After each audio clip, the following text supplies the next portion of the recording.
Start us off, Carter. Yeah, welcome back to the Dutch podcast starring me, Dutch. Sorry, start us off, Dutch. As I said, welcome back to the Dutch podcast. I'm Dutch. What are your plans, Dutch? Kevin, not gonna lie to you. Gonna have to rob Tahiti, Kevin. I almost called you John. Because you remind me of somebody I know, but he's not here right now. He's not on this show. He said he's had a sore throat or something. Gotta rob Tahiti. I'm not going to lie. I do not know much about the plot of Red Dead Redemption 2 other than Tahiti. I gave you the game. Play it. Yes, and I downloaded it and I will play it. But at night, everyone's like, let's play Rivals. And I'm like, hell yeah, brother. I call Captain America because I'm basic. Well, I still recommend you playing it. I will. Gee. So I just fun. think it's funny to yell about Tahiti. You're so close. He robs everywhere and wants to go to Tahiti. Oh, he wants to that's his after the big score, Yeah. we all go to Tahiti. Ah, I get you. That makes sense. That makes more sense than being like, we're in the middle of Texas. Let's go to Tahiti. Gotta rob Tahiti. We're going to we can Tahiti, rob there Arthur. too. All right, got you. That makes more that makes the plot make slightly more sense. I see. Okay. I mostly knew that I think it starts and ends around snow, and I mostly know that one scene with at the bar where it's like, Lenny, So Lenny, fun. Lenny, goddamn it, Lenny. That's ironically just a fun little mission. Right. We're bringing Jerry Jones energy because for this part of Don't Sleep on Football, I'm Carter. I'm not Dutch. Yes, he's Kevin. We're going through a handful of interesting, weirdly cowboy-themed teams, actually, I'm realizing. The Dallas Cowboys are one. The 49ers are one. The Colts are one. You can kind of see that if you squint. I guess the other ones don't fit, but that's okay. One of them is a dolphin with a football helmet. Yeah, you can. But anyway. You can argue that, Buccaneers are the Cowboys of the Sea. Yeah, they represent a lost art, a sort of nobility, and the Broncos, of course, they're bucking around, kicking John off his horse or whatever. That happens. Yeah. And Packers probably existed at the same time. Would they have? I don't know. I guess when did mass production start? What year does the game take place? Or what time does the first game take place? Because that's the later one. This is a prequel. I think 1903, give or take. All right, mass production didn't exist yet, so Packers probably weren't a thing yet. Packers are totally a thing. Because it's just cheese Packers.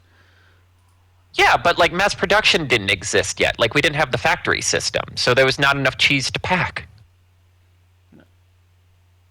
I feel like we're arguing about cheese for no reason. Right, we got a lot of teams to get through, actually, so we should probably get started. Someday, someone will see this video and be like, ugh, these idiots, they didn't know mass cheese production in the United States began around 1872 with Gerald Gruyere, who invented... I was hoping you were going to say an actual cheese name. I literally froze. I think I got stuck between Camembert and Gruyere. The right answer is Johnny Provolone. No, that's a gangster. He's someone you would run in. He's he's a anthropomorphic mouse you'd run into who you owe a lot of money to. Anyway, so we are back to talk about the draft. We are entering actually a very interesting collection of teams. Before we get to the playoff teams, we have a little cavalcade of teams who definitely came into the season with much higher aspirations. A team that just had come off the Super Bowl. A team that has a lot of stars, a team that had a high-flying offense, a team with a hot-shot young quarterback, a lot of teams who definitely... Yes, so a profound fear of the moon. Definitely a whole lot of teams who probably didn't think they'd be in here. If the last little chunk of teams were disappointing teams, but either have a culture change and have hope, or teams that are kind of listless, this is we don't know where we go because... This was supposed to be a good teams. Yeah, you're either going to, next season, you're either going to be duds or on the top. All right, bold prediction the best you can hope for is... Go ahead. So let's just say the next 10 teams. So 49ers, Cowboys, Dolphins, Colts, Falcons, Cardinals, Bengals, Seahawks, Buccaneers, Broncos, and Steelers. How many of those teams do you think is going to get a top 10 draft pick next draft, and how many do you think is going to be playoff bound? Oh, that's a good one. I think we're going to get at least 4 in the top 10, and then technically 20 and 21 are playoff teams. Yes. So, let's not include them out of the 8. Yeah, Bucks and Broncos get safety in this. They get immunity. Yeah. So from Bengals to 49ers. Bengals to 49ers, okay. I think 4 of them are going to... No, Buccaneers, Seahawks to 49ers. Yeah. I'm going to say... All right, my gut says... Oh, go ahead first. I'm going to still say 4. Okay. Yeah, I'm going to say teams that draft in the top 10, Seahawks, Cardinals, Colts, Dolphins. I agree with those. Are my gut ones. I agree with Dolphins. I mean, objectively, I'm kind of pushing the Cowboys up there. Right. I think the Falcons. I think if you told me they were 7 and 10 again, I would completely believe that. Yeah, I'm thinking. Yeah, I agree with Dolphins. I agree with Colts. I think I want to say Cowboys, but I'm not going to guarantee it. I'm going to say 49ers gets like 10. And I think I'm going to go with Cardinals. Yeah, something about the Cardinals just feels like the bottom could fall out. And we'll talk about all these teams individually. In terms of teams who I think could make the playoffs, I just never want to doubt the 49ers. I feel like they always regress to the mean after a bad year. The Falcons, it feels like a do or die time. And the Bengals, it's like a lot of stupid stuff had to happen to keep them from making the playoffs. Yeah. It's like you're actively fighting against the Bengals to be in the playoffs. Right. Again, that's one that I'm like, those are teams where it's like, what went wrong? And it's like the average is the average is broke against them. But shall we get started with the 11th pick, the San Francisco 49ers, coming off another devastating loss to the Kansas City Chiefs in the Super Bowl. The bottom kind of fell out of this particular era. They said goodbye to Deebo Samuel. Brandon Ayuk is coming off of a knee injury. Christian McCaffrey he was hurt almost all last season. Again, we really need to talk more about how they just straight up lied about his health condition going into week 1. Do you remember that whole saga where the backup running back actually did really, really well, and then he's like, "Yeah, I found out Friday," and they're like, "Hold on, they announced he was out today." And during his post game interview, in the locker room, he clearly looked like he had been screamed at. Yeah. He looked like someone who was shell shocked that he had just gotten an earful. But a lot of defensive players have come and gone. They're in a weird transition. Yes, a huge chunk of their championship defense went by the wayside. They feel like a team in transition, so it's kind of hard for me to pinpoint, especially on top of the advantage they've had where they haven't had to pay top dollar for a quarterback. Because Brock Purdy not only was on the rookie scale, but he was literally the last pick. He was Mr. Irrelevant. Literally as cheap as you can get it without being undrafted. Yes, and honestly, there's a lot of discussion about, some of the undrafted players get paid a little more. If you get to... Some agents talk about how, if you get to a certain point in the draft, they kind of just hope their player doesn't get drafted so they can pick where they want to go. But, yeah, so they're kind of in a weird place. It was truly a season from hell. Deebo Samuel, who's gone, had pneumonia. Brandon Ayuk tore his knee. I forgot Ricky Parasol got shot. Shot in a freak... Yeah, in a freak mugging. Trent Williams, their star left tackle, was hurt for a lot of the year. For what I said for positional need, I said affordable role players. They're very much a team. They've kind of been running on the margins of paying top dollar for top dollar players. For McCaffrey, for Ayuk, for Deebo, for Trent. Basically everyone who wasn't their quarterback, but was a good player. Bosa, Warner, the various defensive ends they've gone through. The minute you have to pay your quarterback even above average for the market value, you really, really, really need those draft picks to start hitting. You really, like I said, you need to, your third through fifth round guys need to be starters. Not necessarily great starters, but good enough starters that like you can keep, the stars can keep shining. Yeah, I mean, I kind of went along the same vein. You went a little more abstract, Mine yeah. was a little bit more Kevin levels of vague, of to not fall apart. Obviously, that's what happened last year. They clearly just fell apart, and they lost a decent bit. Javon Hardgrave not on the list. Hufanga not on the list. But no, they have that there. Bosa. Who's the other? Who's the other guy? Not Fred. He's a Bronco now. Give me a second. They lost another huge defender. Right. I really wish there was just a list. I mean, there's Greenlaw. a transaction list, but yeah.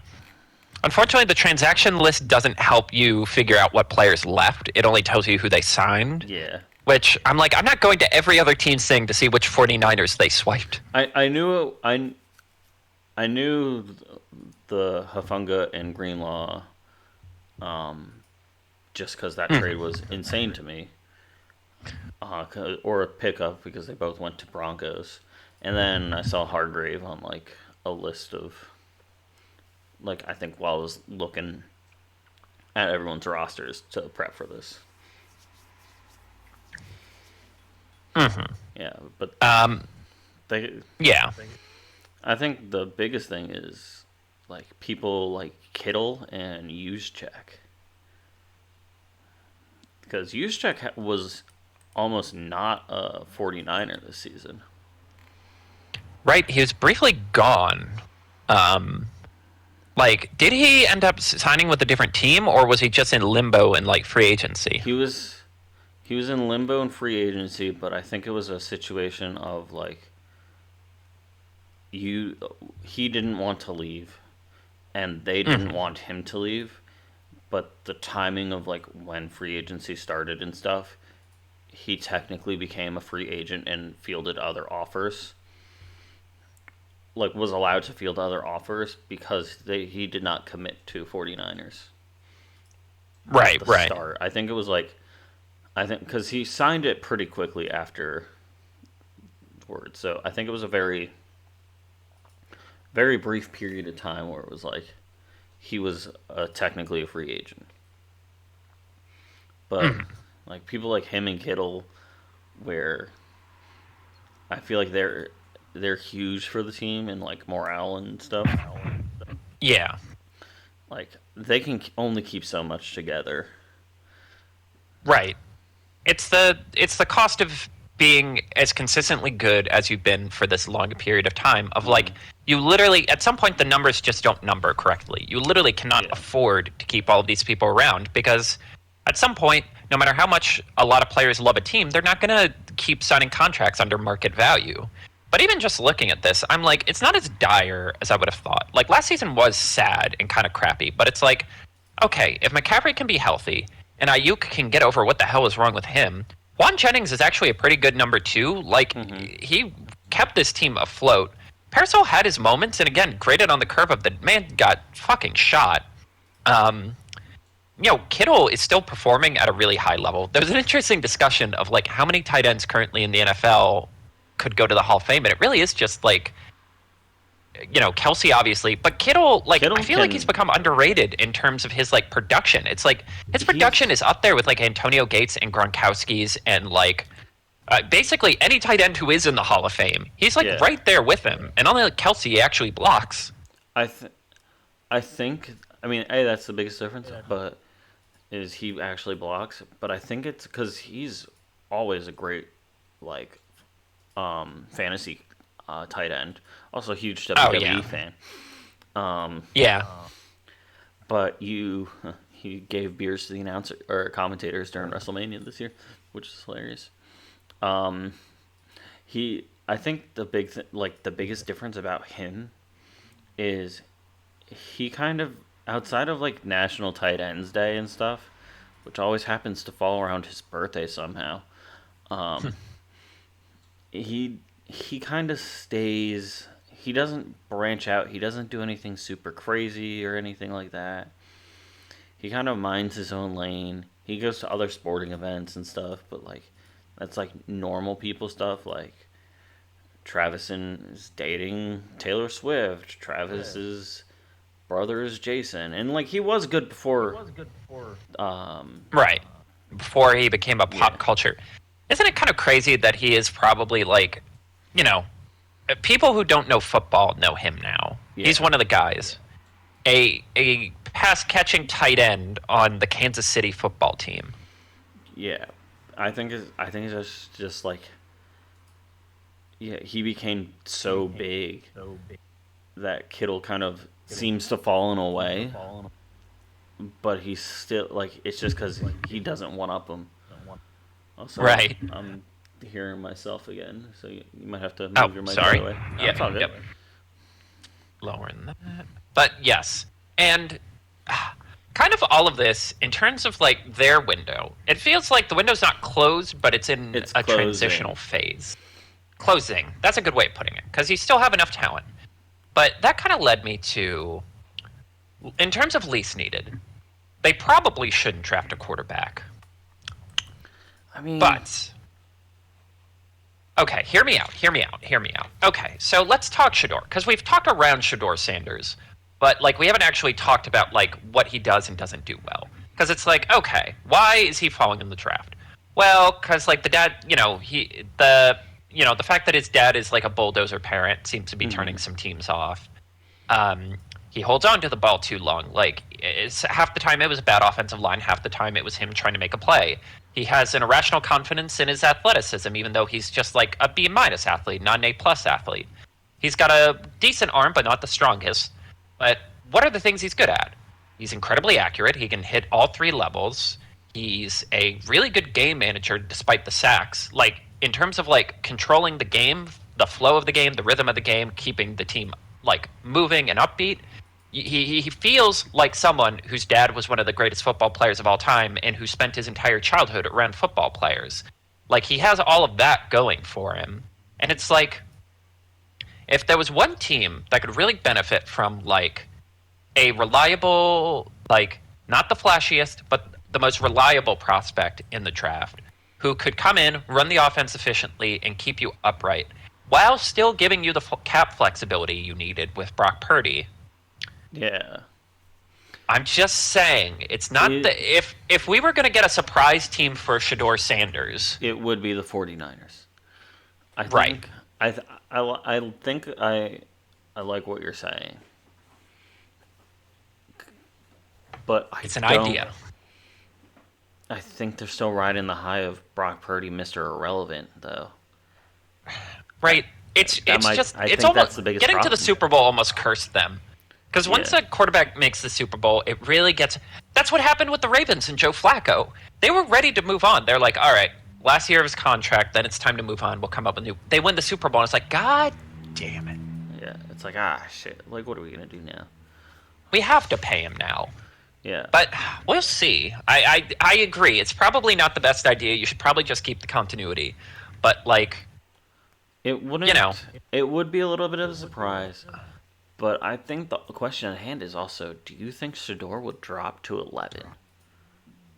I think, like, looking at these teams, I mean, it depends who has more sway in the Giant. It really comes down to the Giants, I think. Because, like... Giants are going to be the biggest team in the draft, apparently. Like... Yeah, it literally is, like... Because if they don't take Carter, assuming it's 1-2 like we think, that it's Ward and Hunter...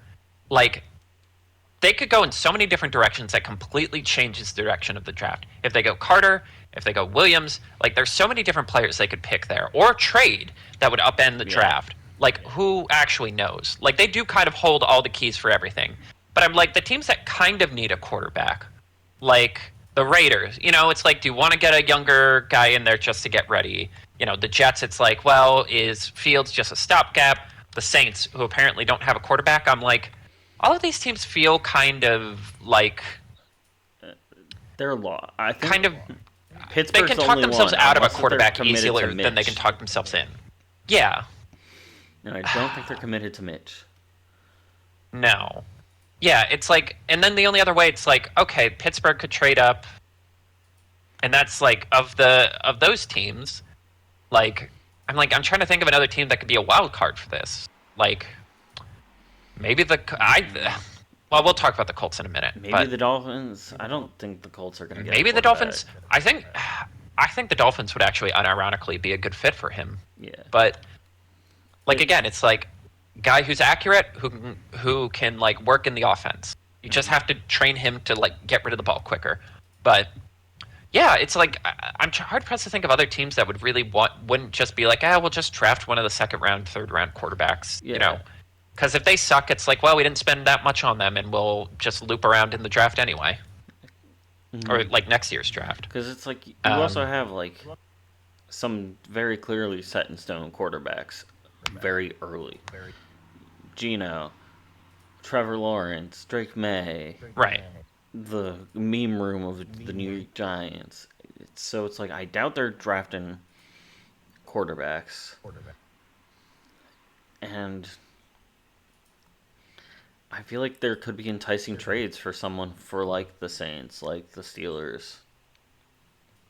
Hell, even like the Vikings. If the Vikings drafted a quarterback, I wouldn't be too shocked. Yeah, the Vikings are weird. We need to talk about them soon. But yeah, I don't know. There's a lot of different ways the 49ers could go. Yeah. All right. Oh, God. Shall we? The Dallas Cowboys. They need like the a healthy Moon Knight team. Cowboys. I guess. Paying Dak the huge bucks. Yeah. And dude can't even stay healthy for a season. Yeah, even as like a Dak defender, I'm a little like, okay, but I don't know. A lot of good quarterbacks have done more with less, man. I don't know. Like, they really just need, at pick 12, they really do need, like, they need their scouting department to be locked in to get an absolute star because, like, I've talked about it. They are a stars and scrubs team. And last year, as a lot of the stars were hurt for huge chunks of the year, you really got to see firsthand. Yeah, you got to see the consequence of what happens when the scrubs actually have to play. And the answer is... Yes, exactly. And the answer is, not much good, Chief. So they're a team who I really think... Like, they're the team I'm praying Genty doesn't fall to. Heck, I'm just praying that, like, the top 3 running backs... Oh, wow. Like... Do you know the running back room now? I genuinely... Because they finally gave up on Ezekiel. Someone finally was able to, like... Yeah. Someone was finally able to talk Jerry out of, like, keeping that dream alive. But hit me with the names again. All right, so newly acquired from Denver, Javonte Williams. Newly acquired from, technically, Carolina, Miles Sanders. Deuce Vaughn and Malik Davis. And fullback Hunter Lupke? Yeah, like, genuinely, Genty, Henderson, Hampton, the big 3 for this class, like, please, no, don't let them get them. I really think they're going to end up going wide receiver. Like, I just think Jerry's old. Like, again, Jerry's older than Joe Biden. He's not going to wait for, like, the slow rebuild of an offensive line. They still have to pay Micah Parsons. Yeah. Like, whoever the most top receiver is available. I think they're just going to choose the top person regardless of position. Like, you know, I could see Matthew, because he went to Texas, Matthew Golden, like, that just feels, like, too obvious. What did I say for what they need least? You just said the moon. Yeah. Well, no, they need the moon, because they can't fucking see when the sun's out. No, they don't need the moon, because they need to be competent without outside factors. Or get curtains. Yeah, I mean, well, that's what mine leads to. Just, like, they can't afford the status quo anymore, but they're going to get the status quo, because Jerry wants to do things Jerry's way, and it's clearly more important to him to get to work with his children. I can't imagine what it's like to be his kids knowing, like, this billion-dollar franchise is the equivalent of a toy boat twirling in a child's bathtub because daddy wanted me to work with him. But yeah, they're of all these teams, they're the saddest I feel for. At least the Dolphins, I can laugh because Schadenfreude. Like the 49ers, it's like, well, they've had high highs and it was a weird year. Like the Cardinals have their moments, the Bengals have their moment. Like this is the one team where I'm just like, man, they're just stuck. Again, out of all these teams, they're the one I most believe will be 7-10 or like 8-9 again. Yeah, no, they need to make some serious plays, just because. Right. Like this honestly, this whole grouping here, 49ers, Cowboys, Dolphins, they need to be make serious plays if they don't want to be in that bottom 10 bracket. Right. Like they're teams who I think can afford to take risks on players just on like upside. Because again, this draft is a lot of like okay players and then a handful of like exciting players with high upside. Mm-hmm. Like one of my favorite players who like I genuinely want the Bills to get is Luther Burden, and I'm like, this is a team that like I don't care about his attitude. You can't afford to care about his attitude issues. You just gotta like go for it because like if he hits, he really hits. But anyway, speaking of teams that need change, the Miami Dolphins. Yep, 8-9 last year. What a gross. See, this is why I hate the extra game. 8-9 is such a gross number. Who approved this? Yep. Well, the owners, but I'm keeping what I usually say around the Dolphins. Get like especially around draft time, a QB2. Right. And I love that works both as like a meme of like, Tua Tagovailoa is mid, but also like actual serious advice of like, it's probably time to move on. Yeah. So they lost. Oh no, they still have Waddle. Their starting trio is Jalen Waddle. Oh, that's what happened to this guy from Tennessee, Nick Westbrook-Ikhine. He's actually a Dolphin now. I did not know that. I thought he was on the Titans, and when I looked, I didn't see him there, so I just didn't say anything. And allegedly Tyreek Hill. Yes, they are actively trying to trade him, and on top of that, I believe he also surrendered himself to authorities over another domestic disturbance. So, good luck with that. That's why we're saying allegedly. Yes. Regardless, again, it's Waddle, Nick Westbrook-Ikhine, who he was actually really good for the Titans, in my opinion. Yes. Jonnu Smith, very secretly great pickup. And Devon Achane, they have a very strong offense weapons. They have the best fantasy football team that has ever existed. Mm-hmm. And that's where Madison will end up. They also have the former Raiders running back, Alexander Mattison. Oh, Alexander Mattison, yes. And here is their wild QB room. Tua and Zach Wilson. That's it.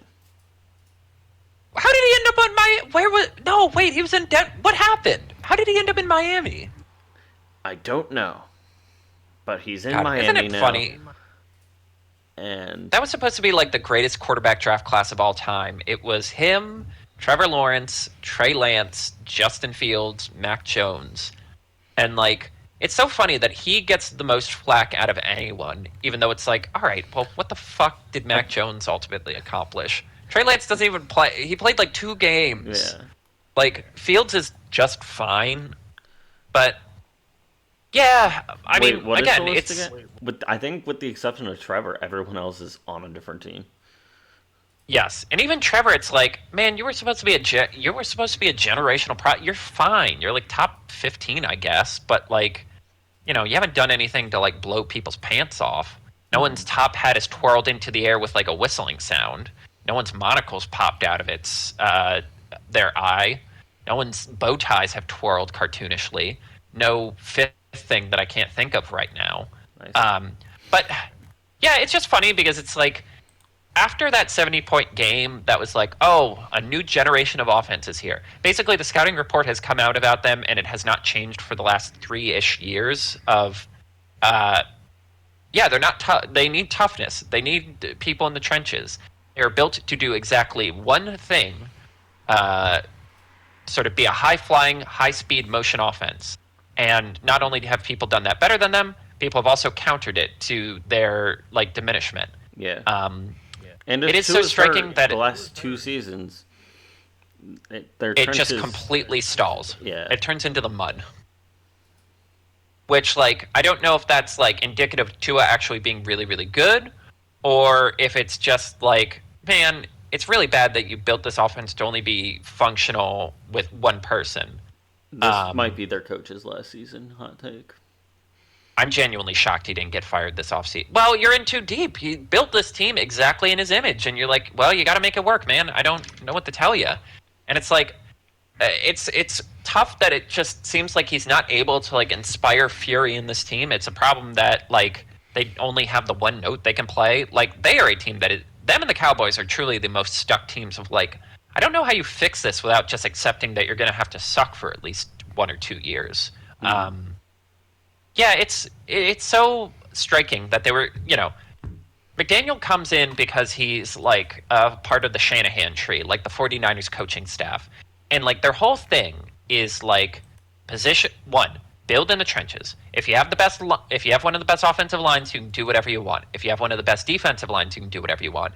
And then positional versatility. You get lanky, big, fast motherfuckers who can be tight ends, running backs, or receivers. And they just didn't do that second part. They didn't do any of that. Their offensive line is weak, and they're all finesse players. Yeah. Just genuinely a botched build. It's exactly as good as it can be, but. And then I said, yeah, for least need skill position. The skill position guys are the skill position guys. You're either going to make it work or you're not. Don't triple down and get another one. Yeah, you have so many other problems that if you decide you need a skill position, or especially early, something you gotta be instantly talking in the office. Mm-hmm. Not even leaving the war room talking. Exactly. Shall we? Next up, the Indianapolis Colts are sort of one of our darlings of the offseason who had... I mean, these are all relative because they're all seasons from hell, but this one just felt particularly dire because you finally stick your neck out for a quarterback. You draft a quarterback high, and he's not very good. It's fascinating, if anything else, because the Colts obviously had success with Peyton Manning, and then there's Andrew Luck, who right. They luck into Luck, perfect transition. They putz around with him for 4 or 5 years. Yeah, he finally rage quits. Yeah, and they're still riding that if only Andrew Luck didn't retire. How long are you going to hold on to that, guys? It's almost a decade now. Yeah, and they're just kind of falling a little bit apart. They're not falling apart, but it's just Andrew Luck, and then it's just a revolving door of QBs. Right.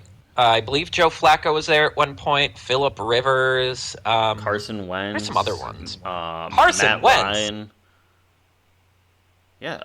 Oh, God, yeah. I forgot about Matt Ryan. But it's and it's kind of what I was talking... Oh, yep. And it's just funny because it's exactly what we talked about with... the Browns, where it's you've sort of maxed out your credit cards, convincing yourself that you could make it work with this core. But the core that Andrew Luck would have had is largely gone. The defense is completely different. The offensive line is older and slower. Jonathan Taylor's, getting up there. He's starting to get past his prime. And the receiving core is, it's a completely different team. And now you're stuck with a quarterback that you, kind of loudly are indicating you don't believe in. Yeah. You're bringing in Daniel Jones to, motivate him? They are the stealth team where I'm if someone drafts a quarterback surprisingly, it's them. Yeah, I honestly wouldn't be that surprised. They're so, kind of going into what my beliefs for them are. They need that trench support. They always, that's always something they just don't seem to have. Either defensively or offensively, their trenches typically are a weak part. And they gotta protect a quarterback. Daniel Jones has weapons here. So it's like if he gets playing time, he can throw it, he can hand it off. He doesn't have to be like, where's Saquon the entire time. But I don't. They just need to, like, they still have Anthony Richardson. And it's like, if you protect him long enough, you just have to wait for one of your receivers to go 50 yards down the field, and he's like, I got this. Because that's the only. Yeah, that's the only throw he can hit. God, do you remember how cool? He makes so like, many I know it's not working throws. out. And, like, I don't say this to be catty. Do you remember that throw he made week 1, barely a minute into the new NFL season? Leg sliding, like buckling under him. 50 yards across his body. And you're like, oh, this is the future of the AFC South? Hell yeah. And then just everything that could have possibly went wrong from there went wrong.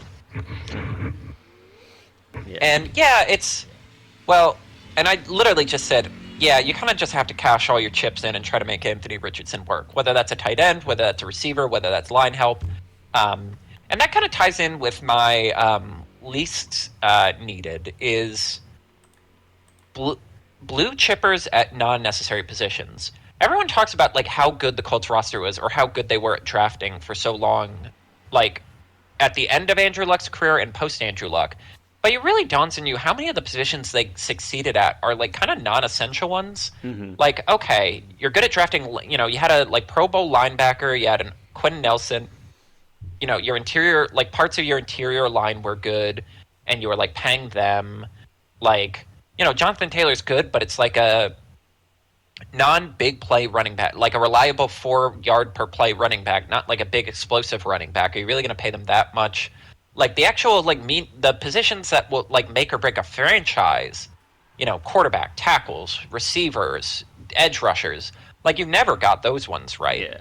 So like, I really do think I'm like Ballard. Their GM Ballard has been there for over a decade now. I really think like these next 2 drafts, you have to be put up or shut up, man. Big positions. Get us a pass rusher. Get us like a star wide receiver, and if it comes down to it, get us a quarterback, or we just have to move on. Yep. No, and it's like I think the big thing is also just they gotta stop with like, especially last season where they just kept mixing. It's like Flacco, Richardson, Flacco. It's like stop, pick one QB and build around him. Right. If it doesn't work, it doesn't work. But you can't do this like willy-nilly. Like, oh, they just need a little. Like you should have developed him like when you had the chance, and now it's too late. So it's kind of sink or swim time, and that's unfair to Anthony. But you created that scenario. Yeah. Yep. Like you could have handled this better, and you didn't, and now you're reaping the like cost of that. Mm-hmm. Next up, the Atlanta Falcons, another 8-9 team who almost made the playoffs. Most needed. They're a weird team to talk about, right? Because it's like the whole Kirk Cousins thing was so like literally ate up the entire post-draft discourse, and weirdly they ended up being validated because it turned out Kirk Cousins might not have any shoulder strength, and Michael Penix comes in and they're instantly better. Yeah. And like the biggest criticism you can make is like, why didn't you just put him in earlier? Yeah. No, they're weird. And they have like, so like I said, they don't. And Kirk's still there. Yeah, Kirk's still technically there, but he's listed as 2. Yes, I have to assume they're trying to pressure. Like they're hoping Pittsburgh panics. They're hoping the Vikings they're hoping someone panics. Yeah. Otherwise, they're just gonna have to cut him because it's like it's not worth the money if he's not their starting right. guy. Like I know the point was you wanted 2 options at quarterback, but it's like if anything goes wrong with Penix, you know, the people in the locker room are humans, and they're going to be like, "Why are we paying this guy how many millions of dollars not to play?" Yeah, like I said, they don't like their main offensive weapons. I guess Darnell Mooney, solid player. Drake London, above solid. Ray McLeod the third, solid. Kyle Pitts, capable surprises. Sad. It's surprisingly better when he has a quarterback that throws to him. Right? I just love. We're just gonna keep. You know what? I'm all for it. Let's just keep making excuses for him. Yeah. Full year with Michael Penix under his belt. I want to believe. Believe. Let's just keep believing together, people. Let's put up our hands. In the same. This Easter season, we thought of a man who rose again, and Kyle Pitts will rise again. Oh.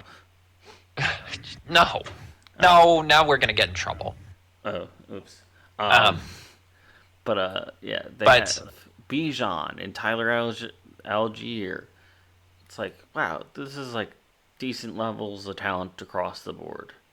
They should be better than 8 and 9.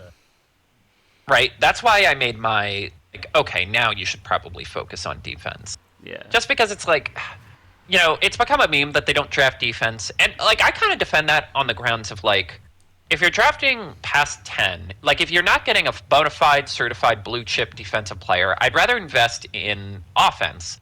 Because I feel like a meme if they just straight up last season avoided picking a defense, the best defender of the draft they could. Right, they had the first opportunity to exactly. They had the first shot. They would have been the first non-offensive player. But I'm like, okay, you know what? Let's actually go back and look at it. Let's see. After Michael Penix, then the defensive players picked. The first defensive player picked, wow, it didn't until pick 15. That's never happening again. Latu, he's just fine. He's not great. He's not terrible. Byron Murphy the second. Okay, he's pretty good. Dallas Turner, he was good. He's all right, yeah. Jared Verse, okay, that one you can Jared actually Verse make. That's good. The one you can start making an argument because he was very good.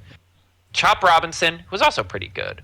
But I'm like, okay, other than Jared Verse and maybe Byron Murphy, I'm like, how many of these guys are so obviously game changers that you could justify picking that over maybe a franchise quarterback? And that's my thing. The frustrating thing is they're always in the middle of the pack, and I'm like, I would rather get a middle of the pack wide receiver over a middle of the pack defensive lineman. I just think that's a higher impact position, frankly. But if you keep getting in the middle, you never get the defensive players you need. So you're kind of in this weird middle ground where you keep talking yourself into the best available player is offense. So I guess we should probably pick the offensive player. Yeah. I was trying to think of a scenario where it made sense for them to draft. You said offensive line, and I don't disagree with that. I think that's one of the biggest weaknesses on teams that are so heavily start out on with their offense, but they have at minimum a losing record. Is you definitely need some form of offensive line problems. Right. But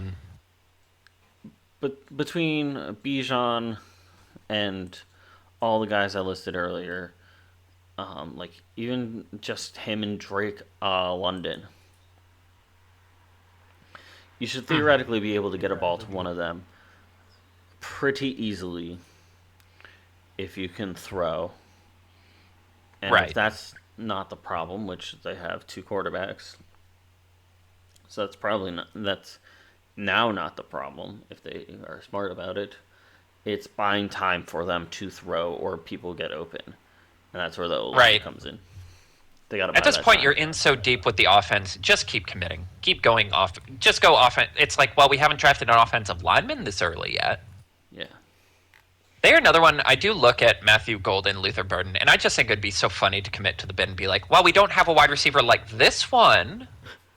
These 2 guys are different than this guy. I will lose my marbles at them, but it would still be very funny if they did. Yeah, that. you would get dragged on social media for months on end, and then they'd score 10 touchdowns, and people would be like, "Well, all right." Yeah. The Arizona Cardinals, 8-9 at pick 16. Kind of a disappointing season for them. Yeah. They started off not. I mean, they had a very interesting division this season, and it was a hot time, but oops. So I feel like some of their losses were um, just because they were competing against their own division. Right. Like Every team in that division had a chance to make the playoffs near the end, which is not. It's not like worth ignoring. Yeah, it's an incredibly good sign, but also a bad sign. It's a bad sign in terms. I mean, they didn't finish last in their division. Shout out 49ers.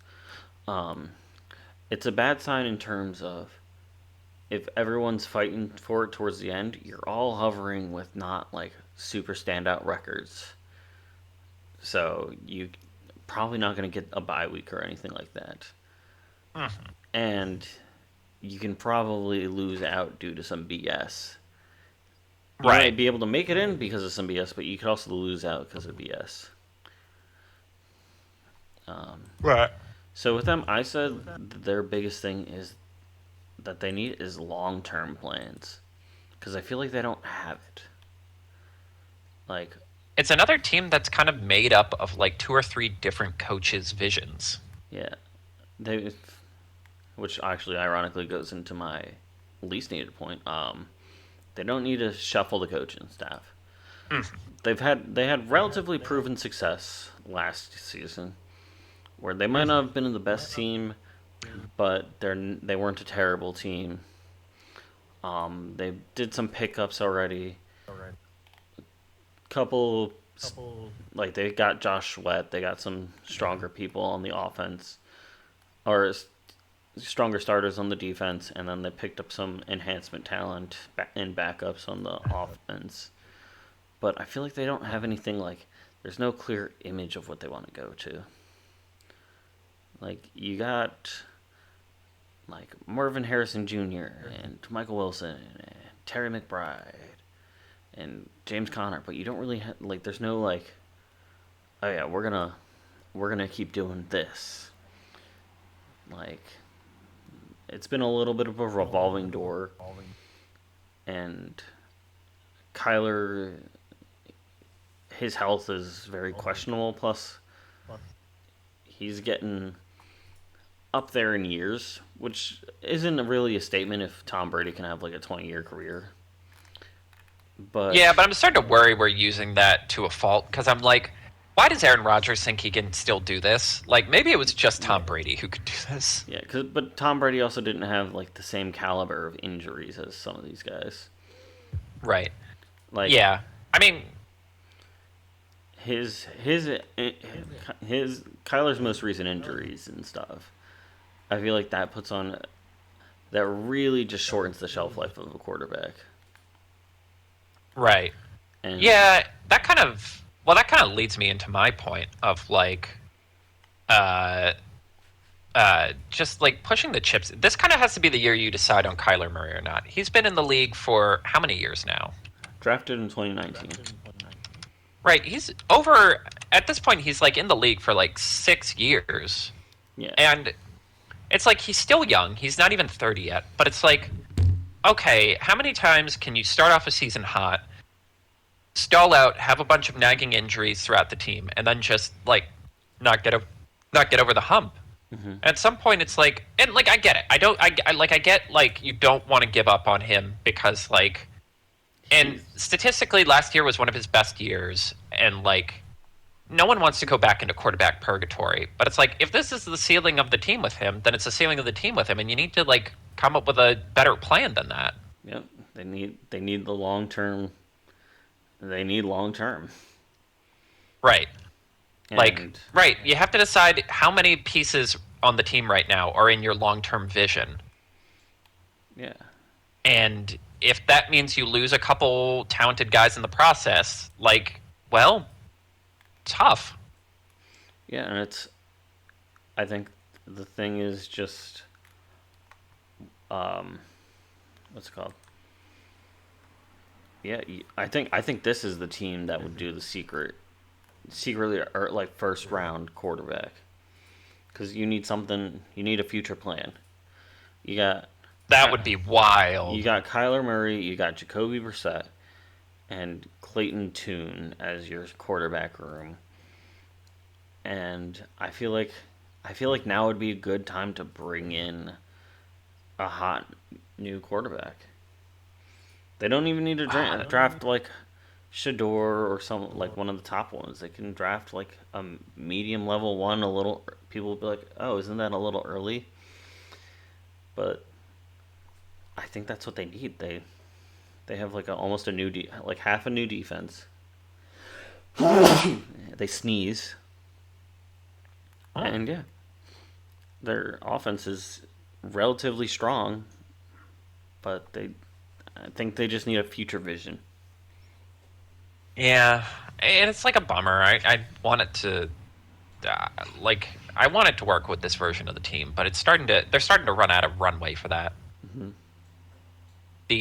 Speaking of which, as a team with figuring out its long-term plan, the Cincinnati Bengals, the first team with a winning record in this bunch, Yep. 9-8, the 17th pick, a difficult season where they had incredible offensive production, one of the statistically best offenses we've seen in a long time, but didn't matter because their defense was diarrhea, and they lost to the Patriots in the first game. I do love, for all the whinging they did about the Chiefs actively throwing to get the Broncos into the playoffs over them, don't lose to the Patriots.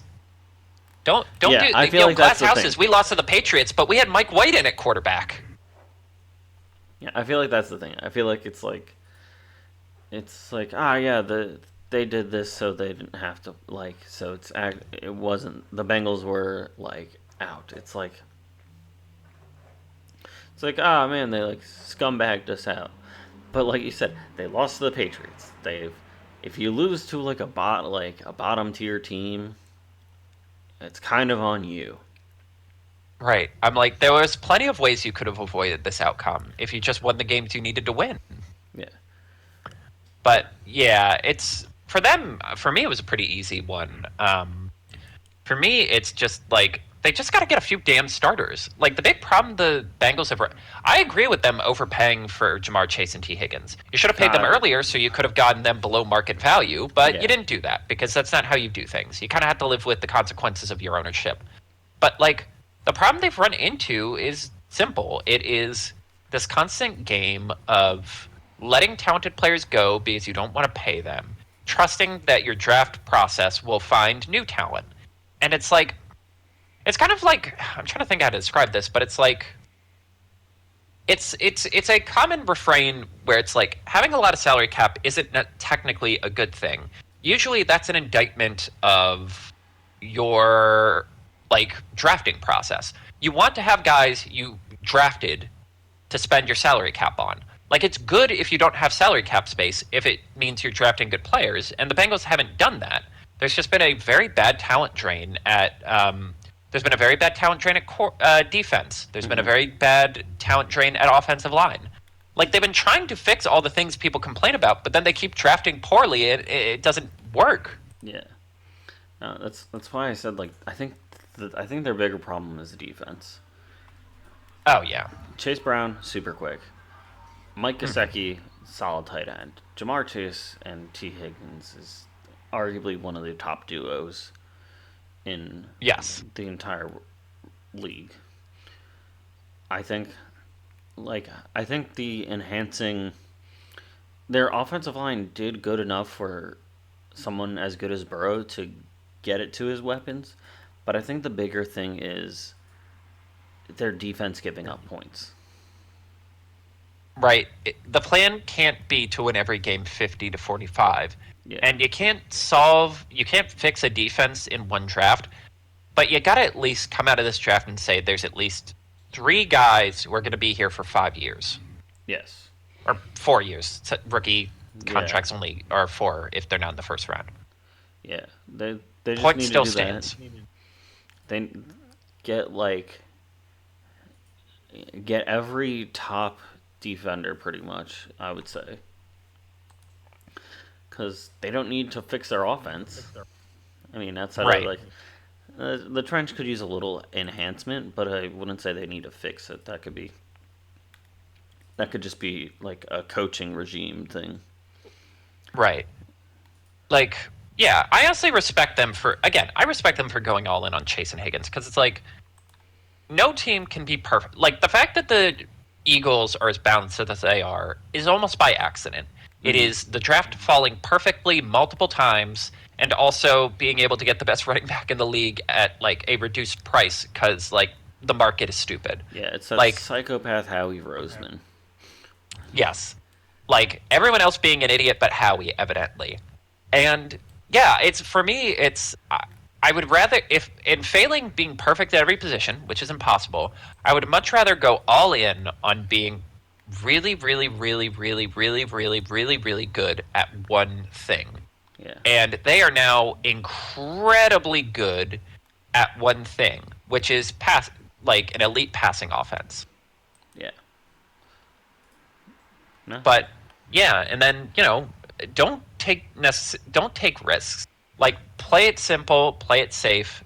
Just get what you need and get out. Mm-hmm. We're down to one final non-playoff team, the Seattle Seahawks. Should we make this the last one of the episode and then we pivot to the playoffs? Sounds good to me. They are going through a bit of an overhaul. We'll talk more about that in our preseason episode. But they have a new quarterback. They have a new wide receiver group. They have basically decided to completely end the Pete Carroll era in all of its shapes and forms. Mm-hmm. And that has led us to now, where both of us said the need they really need is offensive line. It was very bold of them to, after a year where Geno Smith was running for his life most of the season and was really, really fighting against an offensive line that was just giving him very little to work with, to pick up Sam Darnold, who last we saw running for his life because his interior line cratered. Who's a famous, if he gets even a little pressure, he's going to fold like laundry guy. So you need to be 100% sure you can get that offensive line sorted out so that doesn't happen. Yeah. No, that's pretty much it. Their defense is super solid. They had a rather stunning defense last season.